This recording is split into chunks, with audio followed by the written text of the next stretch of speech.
अजित पवार खूप कार्यक्षम आहे अशा प्रकारचा गाजावाजा होतो, परंतु त्यांची कार्यक्षमता ही त्यांना सत्ता मिळवण्यापुरती असते। संधी साधूपणाने जिथे संधी असेल तिथे जाऊन उपमुख्यमंत्री होणं, त्यांच्या नशिबात मुख्यमंत्री होणं आलेलं नाही आहे, परंतु उपमुख्यमंत्री पदासाठी का होईना संधी साधूपणा करायचा। आणि अशा प्रकारे आता या संधी साधूपणाचा कळस कोणता आहे?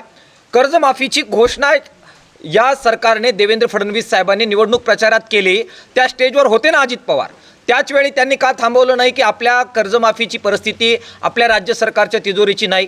त्यावेळी संधी साधूपणा करायचा, मतपत्रात पाडून घ्यायचे आणि आत्ता सगळीकडे सांगत सुटायचं की आमच्याकडे कर्जमाफीची परिस्थिती आज राज्यामध्ये नाही। त्यामुळे अजित पवारांच्या चांगल्या कामाबद्दल त्यांना धन्यवाद, परंतु आज कर्जमाफीची जर घोषणा झाली नाही तर जशी जबाबदारी देवेंद्र फडणवीसांची असेल तशीच ती एकनाथ शिंदेंची पण असेल आणि तशीच ती अजित पवारांची असेल। आणि तिघांना घेरण्यासाठी किसान सभा, शेतमजूर युनियन आणि CITU रणांगणात उतरल्याशिवाय राहणार नाही।